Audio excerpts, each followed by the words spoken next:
नमस्कार जी। आज पहुंचे विधान सभा बादली के खेड़ी जट में और यहाँ पता लगा कि धनखड़ साहब के छोटे सपुत्र आए हुए हैं और काफ़ी मौजूद लोग और भी हैं। एक दो बात करने की कोशिश करेंगे और जनता के रूबरू करते हैं। आज मिलवाते हैं धनखड़ साहब के छोटे सपुत्र आशुतोष जी से और दो चार बातें लेंगे और आपके सामने रखेंगे। हाँ जी सर जी, नमस्कार जी।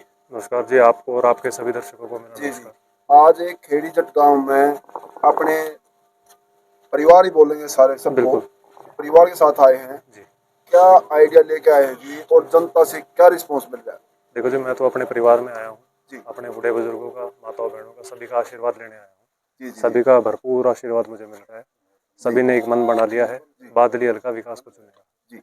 आज विकास को लेके दो बात करना चाहें जी। तो आशुतोष जी को क्या परेशानी नजर आती है कि पिछले दरमियान जो जनता आपको मौका दे और उस पर फोकस करें?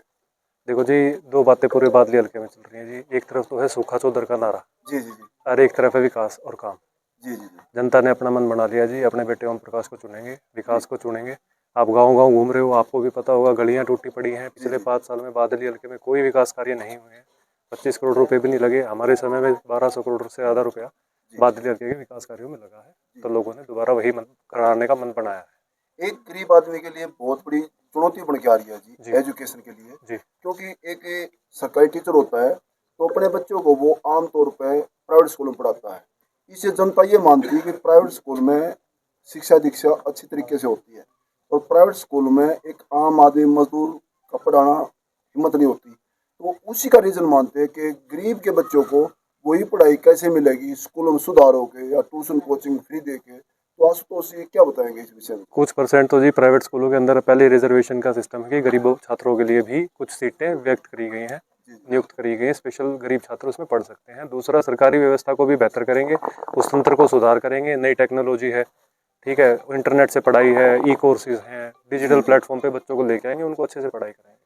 सरकार इस विषय में अच्छे से लगी है और पूरी तरीके से आगे बढ़ रही है। हमारे टेन्योर के अंदर भी कितने स्कूल कॉलेजेस खुले हैं, आप एरिया में घूम रहे हो, पता कीजिए, आपको पता लगेगा। रीजनल सेंटर भी खुले हैं, कॉलेजेस भी खुले हैं, संस्कृत स्कूल भी खुले हैं। आज जन जन से मिल रहे हैं, गांव गांव में जा रहे हैं, क्या रिस्पॉन्स आ रहा है? क्या बहुत ही अच्छा रिस्पॉन्स है जी। मैंने आपको जैसे बताया कि सूखे चौधर के नारों को लोगों ने नकार दिया है। जो बादली का विकास करेगा, जो बादली के सोचेगा, बादली उसके साथ है। जी थैंक यू जी, धन्यवाद। आज सर जी नमस्कार जी। नमस्कार भाई। आज इतने बड़े परिवार में बैठे हैं, सर जी क्या बताएंगे आप लोग, क्या रिस्पॉन्स आ रहा है? भाई साहब बहुत ही अच्छा रिस्पॉन्स आ रहा है क्योंकि हमारी अलग अलग फील्ड में टीम काम कर रही है।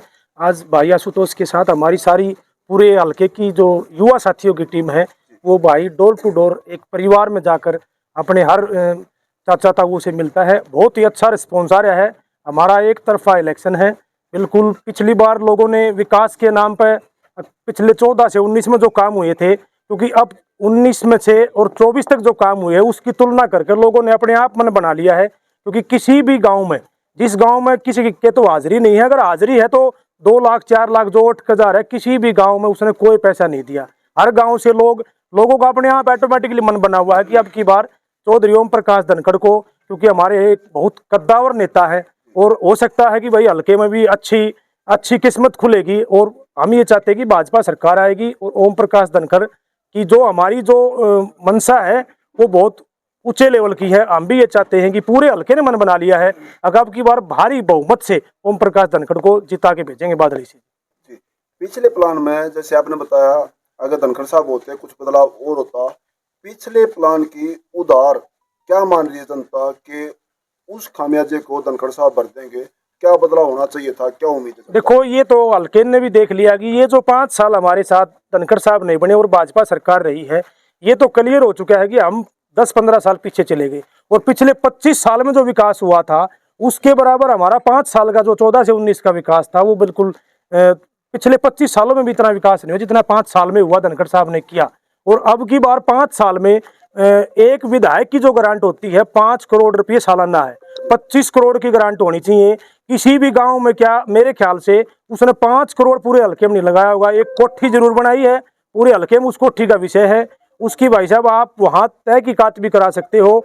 नीचे से बिल्कुल 20 फुट नीचे से सीमेंटेड नीम में बनी उठ के आई है, जो सीमेंट से नीचे नीम उठाई है, आप उसको चेक करा सकते हो। पूरे हल्के का पैसा उसने अपनी एक कोठी में लगा दिया है। जैसे दूसरे पक्ष का एक नारा बना रहे हैं जनता मांगे हिसाब, तो जनता यहाँ से मांग सकती है ना, जनता का अधिकार है हिसाब। हाँ, जनता ही हिसाब लेगी, उसका ही 5 साल का हिसाब कुलदीप वत्स को देना पड़ेगा, उसको पता लगेगा इसका। हमारे जो अध्यक्ष जी बने थे उस पीरियड में भी उन्होंने जो जिस गांव में काम अपने जो पार्टी की तरफ से जो काम हुए हैं, ये रोड भी बनवाया। ये रोड ये मानो कि हमारे अध्यक्ष जी ने झगड़ा करके बनवाया है। अब भी ये जो रोड था भादरगढ़ बादलीवाला देख लो, अभी तक नहीं बन पाया है, लेकिन हमारे अध्यक्ष जी की मेहरबानी से ये जो झज्जर से बादलीवाला रोड बनाया गया। जी, हाँ जी।